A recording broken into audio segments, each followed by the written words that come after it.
He made her a promise. It was a heavy one, sealed with the memory of his father's final bell. After his dad died in the ring, his mother's eyes, filled with a pain he never wanted to see again, had pleaded with him.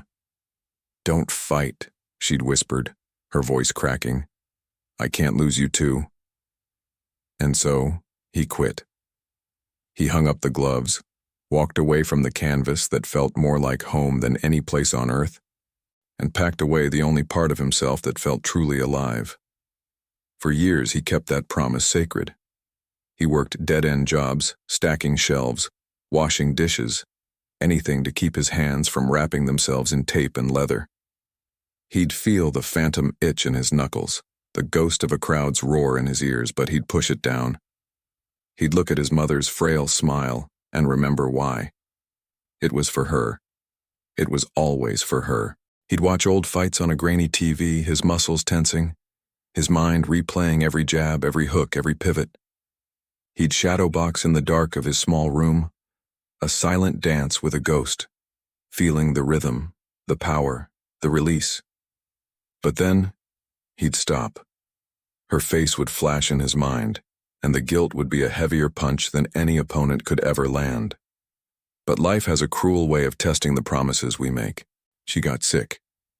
It started slowly, a cough that lingered, a weariness that clung to her like a shadow. Then, the doctor's visits became more frequent, the diagnoses more severe, the prescriptions more expensive. The medical bills began to pile up, a relentless, suffocating avalanche of paper. He took on extra shifts, worked until his body ached with a different kind of exhaustion, one that didn't come with the satisfaction of a good workout, but with the hollow ache of desperation. He pleaded with lenders, sought help from every corner, but the doors kept closing.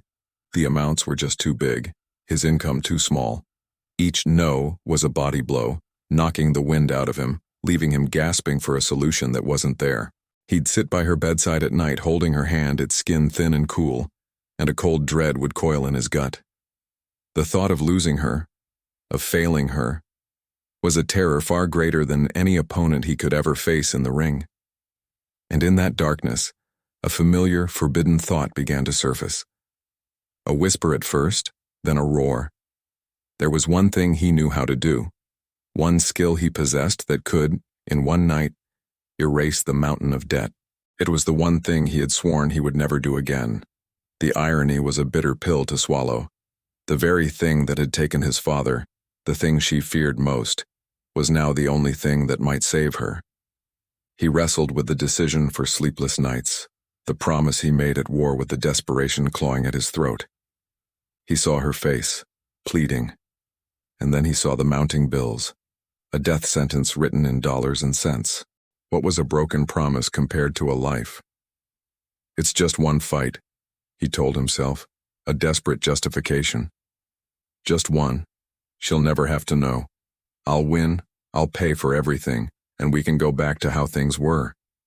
It was a lie, and he knew it. But it was a lie he needed to believe. He found a promoter, an old contact who remembered the fire he had in the ring. The fight was underground, unsanctioned, with a purse big enough to change everything. His opponent was younger, hungrier, undefeated. The odds were stacked against him. He hadn't trained properly in years. But the fear of losing his mother was a more powerful motivator than any coach's scream. He trained in secret. He'd leave before dawn, telling his mom he had an early shift, and run until his lungs burned. He'd find abandoned warehouses to hit a heavy bag he'd salvaged. The rhythmic thud a secret prayer. Each punch was for her. Each bead of sweat was a tear he refused to shed. He pushed his body past its limits, fueled by a frantic, desperate hope. He felt alive again, but it was a tainted feeling, interwoven with the thick thread of deceit. He'd come home, hiding the new bruises, the aches, the exhaustion, and put on a brave face for her. "Everything's going to be okay, Mom," he'd say, the lie tasting like ash in his mouth. The night of the fight arrived. The air in the packed, smoky basement was thick with the smell of sweat and anticipation. As he wrapped his hands, he saw his father's face in his mind, then his mother's. "I'm sorry," he whispered to them both. He stepped into the makeshift ring, the raw canvas under his bare feet. The bell rang. The fight was brutal. He was rusty, his timing off. The younger fighter came at him relentlessly. He took punches that would have dropped him in his prime. But every time he hit the canvas, he saw her face, her frail hand in his.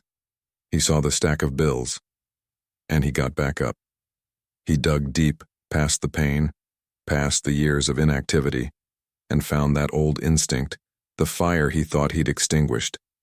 He fought not with skill, but with pure, raw desperation. In the final round, battered and bleeding, he saw an opening. He threw everything he had left into one final, desperate combination, and his opponent went down. Silence. Then an eruption. He had won. The promoter shoved a thick envelope of cash into his hand. It was more than enough. He felt a dizzying wave of relief. He'd done it. He'd broken his promise. But he had saved her. He rushed out, ignoring the pain, his only thought to get back home, to show her, to confess and beg for forgiveness, but knowing it was all worth it. He burst through the door of their small apartment, his body bruised, his face swollen, but his spirit soaring. He clutched the envelope like a holy relic. "Mom," he called out, his voice thick with emotion. "Mom, I did it. We're going to be okay." The apartment was silent. Too silent. He walked into her bedroom. The bed was empty, neatly made. A small folded note lay on her pillow. His heart stopped.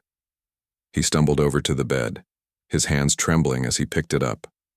Her familiar, shaky handwriting swam before his tear-filled eyes. It wasn't a long note. It just said, "I know you fought tonight. I've always known your heart. Go be who you were meant to be. I love you. And I'm proud of you." He fell to his knees.